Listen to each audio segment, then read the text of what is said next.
Karena saya punya banyak teman yang mereka itu ateis, seperti itu ya. Nah, ketika saya mempelajari karakter dan juga pemikiran mereka pun, itu kalau menurut kacamata saya, mereka adalah orang-orang yang pernah terluka gitu, karena mengikuti belief system yang lama. Apalagi ketika seseorang dihadapkan dengan masalah. Makanya setiap kali seseorang mengalami masalah yang sangat berat, seringkali disitulah terjadi titik balik kesadaran. Kami itu generasi milenial ya, yang bisa dibilang agak menjauh dari budaya spiritual dan juga agama. Enggak perlu, tapi juga sebaliknya, Mas. Jangan menganggap bahwa belief system itu merupakan pisau analisa yang bisa untuk mengupas apapun. Kalau memang percaya seperti itu, akhirnya fakta yang akan membenturkan. Ketika tertimpa masalah yang berat, ya nyatanya nyari alternatif. Mungkin sebelumnya PD, agama, atau belief system yang saya anut, yang saya pakai ini adalah segalanya. Ilmu apapun ada. Ya kini arep ngingu lele wae ndadak beli buku ternak lele. Nggih, paham. Wes ngono ta? Aplikatif sekali. Kalau yang saya lihat, orang yang tidak pernah belajar spiritual atau tidak pernah menjadi seorang pelaku spiritual, juga tidak pernah mendalam mempelajari agama. Kalau saya lihat justru orang seperti itu yang paling rentan menjadi orang yang kemudian terkena doktrin yang memabukkan. Kemudian akan berubah menjadi orang yang sangat fanatik dan radikal.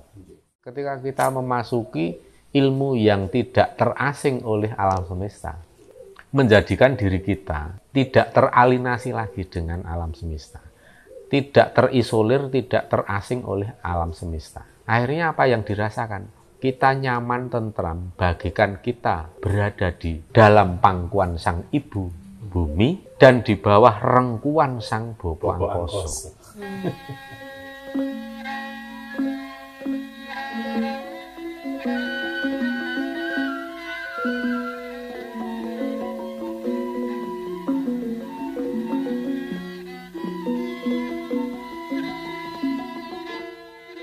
Sugeng dalu Kang Sabto Langit, Sugeng dalu Mas Mahfud Rahayu, dan Mbak siapa? Mbak Ayu. Mbak Ayu, Nggih. Rahayu. Nggih. Salam sejahtera buat kita semua. Om Swastiastu, Namo Buddhaya. Salam kebajikan. Mugia tansah angsal sikawelasan Gusti Namo Welasasi. Dumateng Kang Sabto Langit punika kanugrahan sangat kagem saya dan Mbak Ayu. Sebelumnya saya perkenalkan, Mbak Ayu adalah ponakan saya, putra dari kakak saya nomor 2, sedangkan saya adalah adik kelima dari bapaknya Mbak Ayu. Singkat cerita begitu, kami asli dari kota Kabupaten Kebumen. Singkat cerita, Mbak Ayu ini adalah ponakan saya yang tertua ya. Ini kepengen sinau belajar mengenai spiritual Jawa atau Kawruh Jawi, selain juga mungkin Pak Ugeran di pakem-pakem Jawi, karena Mbak Ayu ini juga mulai merasakan adanya energi, frekuensi, vibrasi dari Hyang Pupun dan Leluhur Jawi ini pun. Mbak Ayu memberikan pendidikan. Monggo Mbak Ayu sampaikan. Iya, selamat malam Pak Sabdo. Ini saya udah dengar cerita dari Pak Lek, itu sudah lumayan lama. Jadi memang waktu itu saya tanya sama Pak Lek, saya ingin belajar spiritual Jawa. Gitu, nggak tahu kenapa ada tarikan. Gitu. Lalu dikasih channel YouTube-nya, videonya itu yang Mas Patrick itu, jadi rangkaiannya. Dari situ memang nggak tahu ya, saya pernah tinggal di Bali, jadi mulai 2019 akhir, itu saya bertemu dengan salah satu pemangku di sana. Ya. Jadi saya melakukan melukat kalau di Bali ya, kalau di sini kan topo kumkum gitu. Iya. Melukatnya di mana? Di Jatiluwih. Oh, di Jatiluwih. Nggih, Jatiluwih. Sebetulnya saya udah pernah melukat sebelumnya, tapi bukan di situ, di daerah Sanur. Sanur. Nggih, tapi saya merasa Di Pura. iya di Pura. Di Pura dekat pantai, tapi airnya air bakau pakai. Air? Air bakau. Oh, Nggih. iya iya. Tapi di situ saya merasa kayak masih kurang gitu energinya gitu, rasanya kayak kurang plong. Makanya terus dikasih tahu sama teman untuk ke Jatiluwih, dan di situ saya merasa cocok karena Jatiluwih yang di apa? Sungai atau di sungai. yang turun ke bawah itu? Nggih, betul. Oh ya. Sudah pernah di situ mungkin? Ya, saya pernah juga. Oh, sudah. Ya. Jatiluwih. Nggih, di Nggak, Desa Payu. tidak jauh dari Rais Terasing. Betul, nggih. Ya, Nggih, nggih, betul, di di sungai. Dan gerojokannya itu nggak tinggi tapi airnya banyak banget. Betul. Nggih. Nggih, Di terus situ. lanjut. Nah, dari situ saya memang mulai belajar.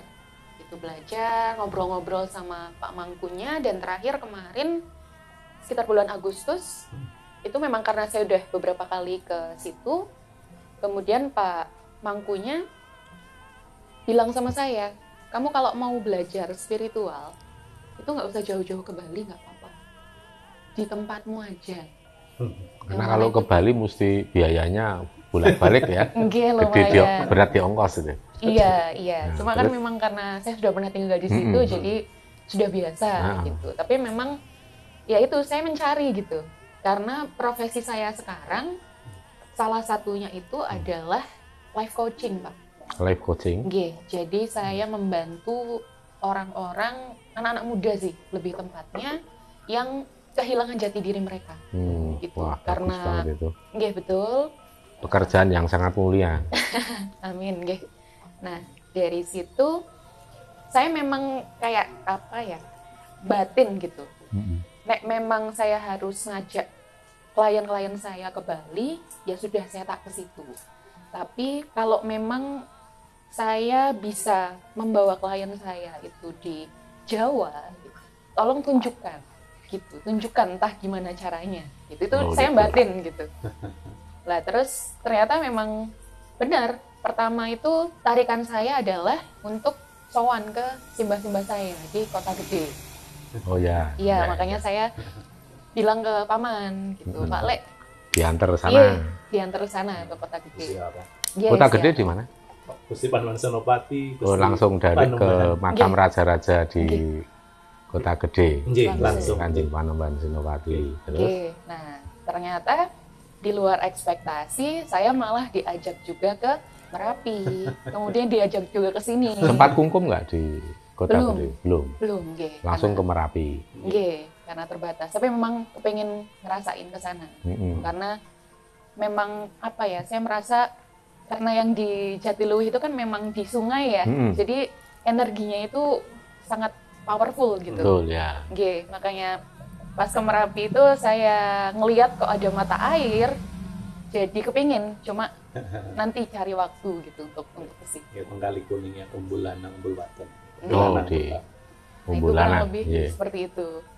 Ada pengalaman atau daya tarik apa? Semakin merasa mantap untuk belajar tentang jati dirine wong Jawa, istilahnya begitu. Yang pasti saya merasa hidup saya itu rodo apa ya, kayak roller coaster. Ya. Itu sejak saya keluar dari rumah. Jadi lulus SMA, saya ke Malang. Nah, mulai dari situ Dalam rangka apa? Keluar dari rumah? kuliah. Kuliah Nggih, di di Brawijaya. Unibrau, Unibra. Universitas Brawijaya Malang. Betul. Fakultas Fakultas Pertanian. jurusan? Agroekoteknologi. Oh, keren itu. Dulu ya. Sudah wisuda belum? Belum. Belum, ya. Anggap aja masih mahasiswi. Betul. Sinau. Masih sinau. Ya, terus. Di situ itu saya merasa saya berbeda dari keluarga saya. Gitu. Entah kenapa itu saya merasa kayak semakin jauh gitu dari keluarga saya waktu itu. Lalu 2014 ternyata memang ada kejadian yang membuat saya akhirnya nggak bisa melanjutkan kuliah.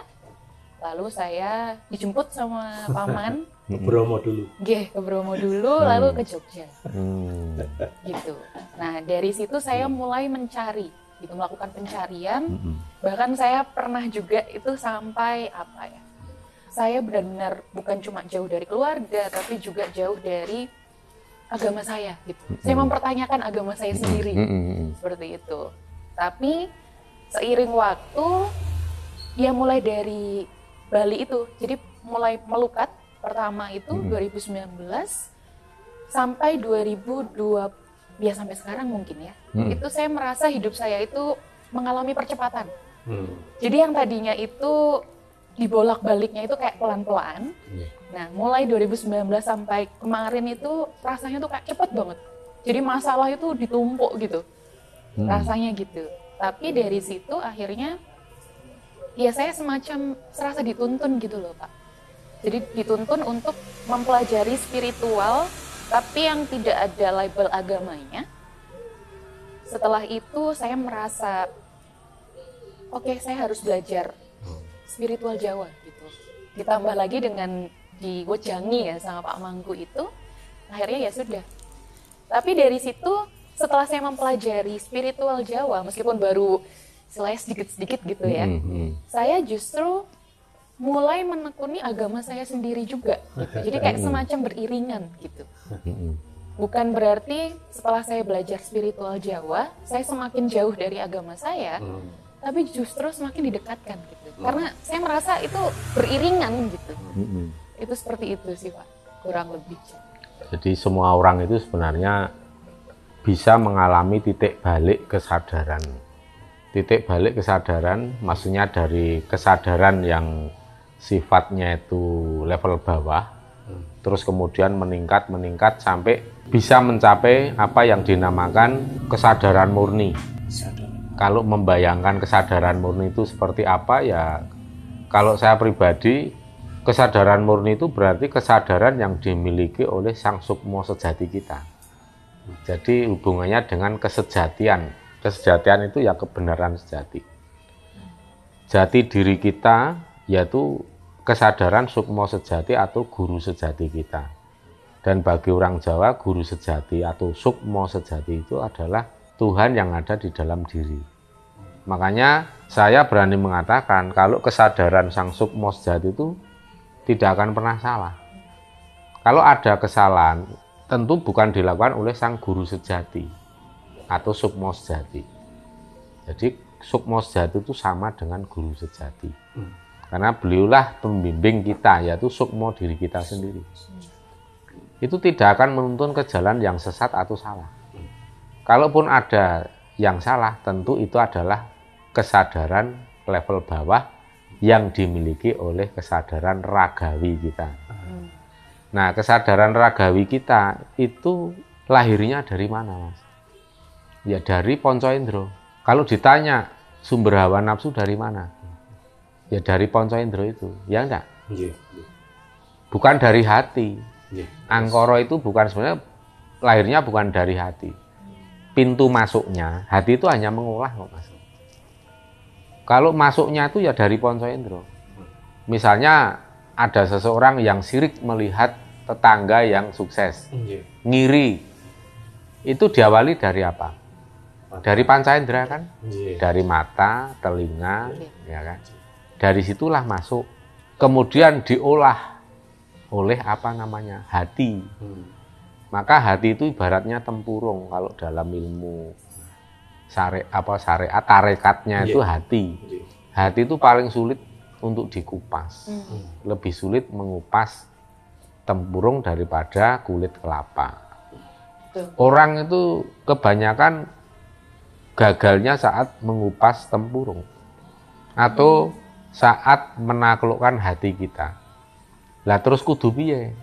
Ya hati kita itu harusnya meguru kepada yang namanya guru sejati. Maka hati kita akan selalu bersih, suci. Tapi kalau hati kita berada di bawah kendali ponco driyo atau ponco indra, ya artinya nanti hati itu akan berlimput dengan hawa nafsu angkara. Hati itu akan muncul ada penyakit-penyakit hati kayak kebencian, sirik, dengki, iri, serai kayak gitu itu munculnya dari ponco indro kemudian diolah hati, dan hati ini terpisah dan ada jarak dengan guru sejati. Maka kalau dalam spiritual Jawa, kalau saya istilahkan biar lebih simpel, si hati itu nuruti karping rasaning karep. Karep itu hawa nafsu, keinginan ragawi. Kalau hati kita itu berkiblat pada Ka'bah yang ada di dalam diri, yaitu ati sing resik yang bersumber dari sang pancaran sang sukma sejati atau guru sejati. Nah itu kiblate wong Jawa itu sakjane di situ. Gusti, bagus sing ati. Makanya kalau ada orang yang manembah Gusti itu, ya sakjane sing ati kita itu harus manembah sang guru sejati, makanya bisa diarani Gusti, bagus sing ati. Gusti sing ana ing sakjroning aku atau ingsun. Tuhan yang ada dalam diri, ya seperti itu gambarannya. Kalau saya istilahkan secara sederhana, ya kita nuruti karping rasa. Rasa apa? Rasa sejati duweke sang sukma, guru sejati. Nah itulah pembimbing kita. Tapi kalau orang Jawa yang menggunakan ilmu-ilmu selain Jawa, mungkin literasi seperti ini miskin. Nggak tahu. Tahu aja tidak, apalagi mau mengimplementasi. Ya susah, Mas. Nah, terus kalau kita sudah paham seperti ini mekanismenya, mengetahui siapa sesungguhnya aku, siapa sesungguhnya diri kita. Kalau dalam ada yang namanya hadis itu apa? Man arafa nafsahu faqad arafa rabbahu. Artinya? Barang siapa yang bisa mengetahui dirinya, jati dirinya, dia akan berjumpa Tuhan. Ya, itu hadis tahun berapa itu, Mas? 15 abad yang lalu. Hampir 15 abad yang lalu. 15 abad. Ya, atau abad kelima. Ya. Belum, kalau saya kira kan 15 abad kan ini Mas, Nabi aja lahir 571. Iya, abad kelima. Berarti kan jauh setelah ini baru ada hadis kan. Hadis itu kan diriwayatkan sekian abad setelah wafat kan Nabinya. Berarti sekitar abad, ya katakanlah 9 ke atas. Ya kan? Berarti kalau sekarang ya usianya katakanlah 10 abad. 10 abad. Nah, dari situ coba kita lihat ke belakang. Panjenengan pernah membaca bukunya Aristoteles, muridnya Plato, Sokrates, Aristoteles. Di situ Aristoteles sudah mengatakan, ketahuilah dirimu maka akan kamu ketahui Tuhanmu. Aristoteles sudah ngomong seperti itu. Nah, artinya apa? Itu sebenarnya spiritual yang seperti itu sudah pernah disadari oleh masyarakat Yunani. Kira-kira Sokrates itu kan 300 tahun lebih sebelum Masehi. Ya, jadi dari situ kita sudah bisa menyimpulkan tentang ilmu spiritual. Nah, ini hanya untuk komparasi aja ya. Tapi pada intinya yang kita mau kita fokus bicarakan itu, yaitu tadi tentang adanya titik balik kesadaran. Nah, ketika kita terbiasa oleh pisau analisa, pisau spiritual untuk mengupas makna dan arti kehidupan ini, itu seringkali menemui jalan buntu, seringkali tidak cerdas orang mempan mengupas. Apalagi ketika seseorang dihadapkan dengan masalah. Makanya setiap kali seseorang mengalami masalah yang sangat berat, seringkali disitulah terjadi titik balik kesadaran.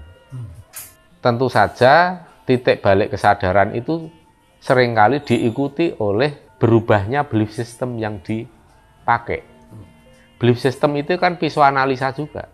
Selain akademik, selain ilmu pengetahuan sains dan teknologi, ada juga spiritual budaya, juga belief system, itu adalah pisau analisa. Nah, ketika pisau analisa dari belief system tidak mampu mengupas, otomatis orang kan akan mencari alternatif. Ketika orang mencari alternatif dan kemudian ini terjadi atau dialami oleh orang Jawa. Orang Jawa kan punya menu banyak. Ketika makanan ini sudah dirasa kok nggak nyaman, nggak enak, nggak maraknya tentrem menong ati, Orang kan pasti mencari menu yang lain yang lebih nyaman, srek nang ati iki apa panganane.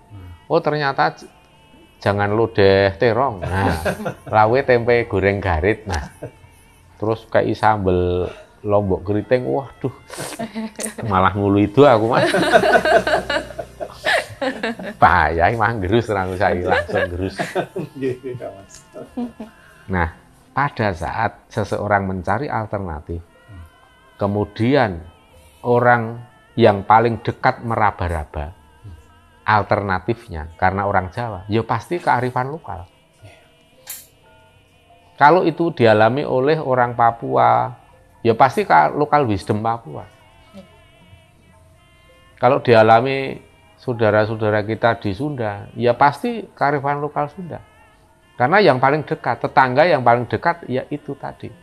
Sedangkan kalau untuk ke agama lain, sebagai pisau analisa, kadang ada rasa kayak apa ya, terlalu frontal nggak berani, melakukan sesuatu yang frontal nggak berani.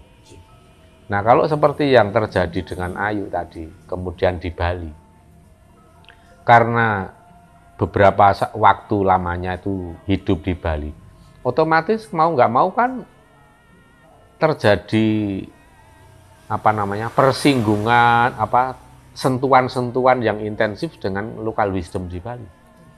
Dan local wisdom di Bali itu esensinya sama dengan local wisdom di Jawa. Makanya mudah match. Cuman di sini pintu masuknya dari mana? Nah, kebetulan di Bali, maka ya entry point-nya di Bali. Di Bali ada pelukatan, di Jawa ada pelukatan. Nah, kemudian itu hanya seperti jembatan yang jaraknya pendek banget. Untuk dari local wisdom Bali ke local wisdom Jawa. Sama saja. Dan di situ langsung merasakan.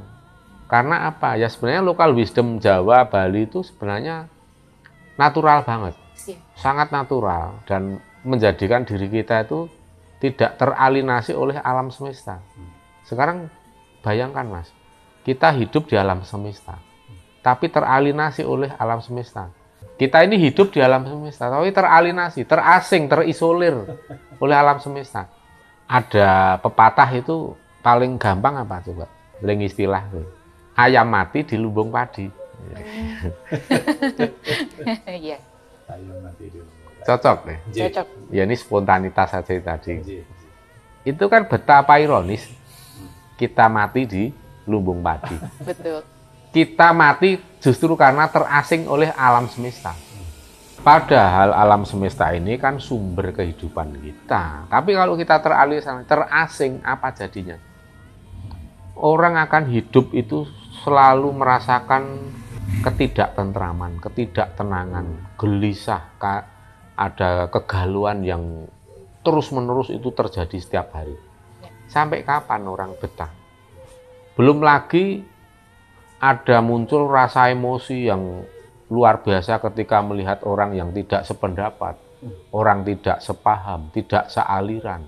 Dan di situ ada semacam nafsu, hawa nafsu yang ingin semua orang itu harus sama seperti yang sing tak karepke, yang saya inginkan. Itu kan sama saja semua orang suruh menuruti rasa yang karep. Semua orang suruh menuruti hawa nafsu kita. Itu pun kita akan menjadi orang yang selalu terbakar hatinya. Makanya orang-orang seperti itu biasanya muncul di orang-orang yang fanatik. Fanatik itu kan ibaratnya memakai kacamata kuda. Maksudnya piye kacamata kuda? Nggak mau melihat. Nah, cuman maunya ngeliat satu tok ke sono tok, satu ke depan. Menafikan apa yang terjadi atau fakta yang ada di sekitar kita. Kalau dalam istilah agama, ada yang lebih keren. Untuk menyindir orang yang pakai kacamata kuda itu. Fanatik tadi ya. Menyindir orang yang fanatik itu kalau dalam istilah agama ada yang istilah keren bahasanya, dibahasakan. Nikmat apalagi yang dusta. Justru yang sering ngomong kayak gitu malah kadang-kala nggak sadar dirinya itu memakai kacamata kuda. Maka kalau saya sebut yang seperti itu sebagai orang yang tidak tahu jika dirinya sedang tidak tahu. Orang yang tidak sadar ketika dirinya tidak sadar. Kata lain tidak moderat juga ya Mas. Iya pasti. Pasti tidak moderat. Pasti. Fanatik itu nggak ada yang moderat. Nggih, terus. Karena moderat itu sifat-sifat toleransi, Ya. menghargai. Ya. Ada kasih sayang, menghargai itu. Moderat hanya akan lahir kalau seseorang itu memang punya toleransi. Nggih, terus. Nah dari situ yang namanya titik balik kesadaran itu dimulai.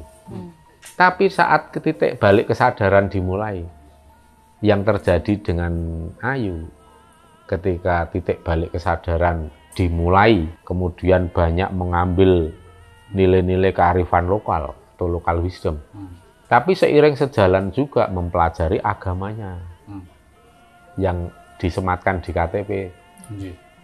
Karena apa? Karena kan Ayu kan melihat cara memahami hidup itu begini ya. Terus kemudian dicari-cari, istilahnya dipetani di dalam belief system yang dulu itu dipetani. Nah nanti yang diambil apa? Diambil yang matching saja. Kalau yang nggak matching udahlah lupakan gitu. Ya nggak? Betul. Karena begini, agama atau belief system itu bukan kok kalau yang dianggap jelek, ya bukan berarti 100% jelek. Tetap ada nilai plusnya. Ya kan? Nah, itu kita ada bijaksananya melihat di situ. Kita juga tidak menjadi orang yang fanatik juga. Kita harus menghargai sisi positifnya belief system yang sudah baku itu apa saja ya kita. Kalau memang itu positif ya kita akui positif. Ya, jangan terus wah karena berbau ini terus enggak. Ya enggak perlu. Tapi juga sebaliknya Mas.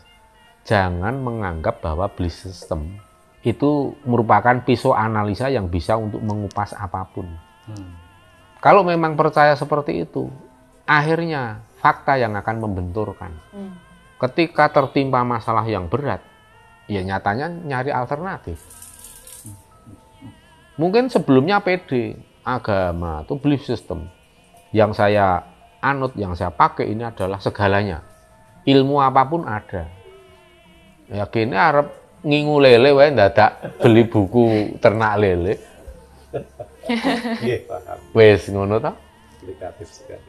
Maka sekarang itu karena sudah terbuka celah-celah bahkan pintu gate yang lebih besar, gerbang mempelajari kearifan lokal terutama ilmu Jawa, ilmu wong Jawa, makin mudah masuk dan makin menikmati. Karena memang sangat nikmat ketika kita memasuki ilmu yang tidak terasing oleh alam semesta, menjadikan diri kita itu tidak teralinasi lagi dengan alam semesta, tidak terisolir, tidak terasing oleh alam semesta. Akhirnya apa yang dirasakan? Kita nyaman, tentram, bagikan kita berada di dalam pangkuan sang ibu bumi dan di bawah rengkuan sang Bopo Angkoso. Nyaman, merasa tenang, aman, tidak takut apa-apa, merasa percaya diri, aura positifnya keluar. Jadi seperti itu yang terjadi. Dan itu akan membawa dampak positif ke dalam segala bidang kehidupan. Baik dari sisi kepribadian maupun dalam bersosial. Maka orang-orang yang seperti itu lebih mudah untuk meraih sukses. Tinimbang wong sing nganggo kacamata jaran. Ngono. Jadi monggo mau belajar apapun, mau mengulas lagi, mau metani belief system yang dulu, diambil yang oke-oke lah, yang bikin tentrem hati ambil, yang enggak udah abaikan aja. Tapi juga kalau saya pribadi, belief system apapun saya mau melihat dan mau mempelajari, bahkan mau mengambil. Mau Hindu, Buddha, Katolik, Kristen apapun, di situ ada yang namanya ajaran welas asih. ya kan? Iya. Belas asihnya yang diajarkan Hindu, Buddha, Katolik, saya senang sekali dengan ajaran-ajaran belas asih. Itu matching dengan, selaras dengan ajaran kejawen juga. Saya tidak melihat ini ajaran belas asih yang diajarkan dari agama apa. Saya tidak melihat. Saya nggak politik identitas. Iya. Yeah. Itu juga yang saya temukan sih Pak. Jadi waktu itu ini kan saya generasi milenial ya bisa dibilang. Yeah. Karena saya lahir tahun 90-an. Jadi awalnya dewe generasi usang loh Mas. Mas. Generasi karapan. Nah itu jadi salah satu orang yang berjasa sebelum akhirnya saya memutuskan untuk mempelajari spiritual Jawa itu adalah kalau sebutannya itu coach. Gitu. Jadi pembimbing, nggih. Jadi waktu itu saya sempat sesi, saya tanya sama coach saya, coach, Tuhan versinya coach itu seperti apa sih? Gitu. Kemudian sama coach itu dibilangin, kamu harus menemukan jawabannya sendiri karena itu sangat subjektif. Gitu. Tapi saya bantu doa supaya kamu bisa ditunjukkan gitu untuk bisa bertemu Tuhan. Nah, kebetulan pas ada satu momen waktu itu malam-malam saya sendirian, akhirnya saya tahu mendapatkan jawaban tersebut. Gitu. Tuhan itu apa sih versi saya? Dan jawabannya itu adalah welas asih. Gitu, dan ini saya merinding. Itu juga setelah akhirnya saya mempelajari ya tentang esensi dari agama maupun budaya, itu semuanya juga suaranya sama, welas asih. Itulah yang akhirnya membuat saya kembali lagi gitu untuk oke, ini saya butuh belajar supaya saya bisa membagikan ini ke teman-teman saya. Gitu. Karena kebetulan memang bisa dibilang saya punya beberapa teman yang sering mengikuti perjalanan saya gitu. Cuma karena ya kembali lagi kami itu generasi milenial ya, yang bisa dibilang agak menjauh dari budaya, spiritual dan juga agama. Gitu. Karena saya punya banyak teman yang mereka itu ateis. Seperti itu ya. Nah, ketika saya mempelajari karakter dan juga pemikiran mereka pun, itu kalau menurut kacamata saya, mereka adalah orang-orang yang pernah terluka gitu karena mengikuti belief system yang lama gitu. Tapi mereka hanya melihat dari kacamata yang negatif.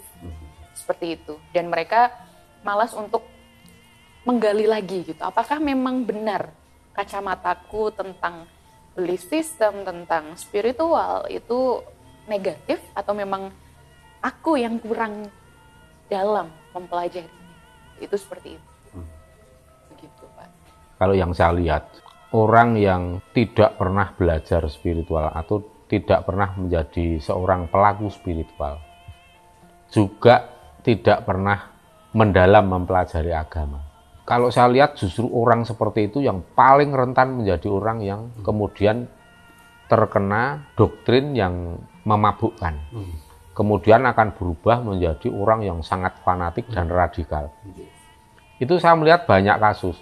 Dulu orang yang bisa dikatakan dengan agama terlalu nggak paham.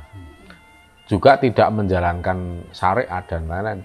Terus kemudian kearifan lokal pun tidak tahu apa-apa. Tapi begitu dimasuki oleh doktrin-doktrin yang ya dogma lah. Wah, itu jadinya luar biasa menjadi orang yang radikal, yang ekstrim banget. Betul. Itu saya sudah banyak melihat kasus. Tapi ada golongan yang lain atau jenis orang-orang yang lain yang dulu boleh dikatakan sudah sekian tahun, puluh tahun itu bisa dikatakan mendem atau mabuk terhadap agama apapun ya. itu orang-orang yang paling potensial akan meninggalkan belief sistemnya. Ya. Percaya aja, karena saya bukan berasumsi, tapi saya melihat fakta. Banyak saya temukan orang-orang yang dulunya sangat fanatik, ekstrim. Tapi akhirnya apa? Terjadi loncatan paradigma kesadaran.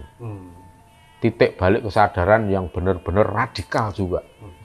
Bahkan sampai belief system yang lama itu, wah itu kayak istilahnya, kalau pas nggak dilihat orang, dia sampai nginjak-injak gitu loh. Karena saking ini mungkin, saking dendamnya selama ini aku dibodoh-bodohin, aku Betul. terlalu dikurung, dibelenggu. Begitu lepas merdeka, wah dendamnya disalurkan. Ya, cuman kan kalau itu dilakukan di depan publik ya kena pasal. Tapi ya terserah, kalau kamu mau lakukan di dalam kamar, kau kunci, nggak ada yang lihat, ya terserah. Itu komunikasi kamu dengan Tuhan. Ya. Dan kamu sebelum melepaskan dendam itu ya sebut dulu, Tuhan, kalau memang saya keliru, hukum saya, gitu aja. Kan nanti akan terlihat. Tapi kalau memang itu ya sudah, habis melakukan itu kan plong.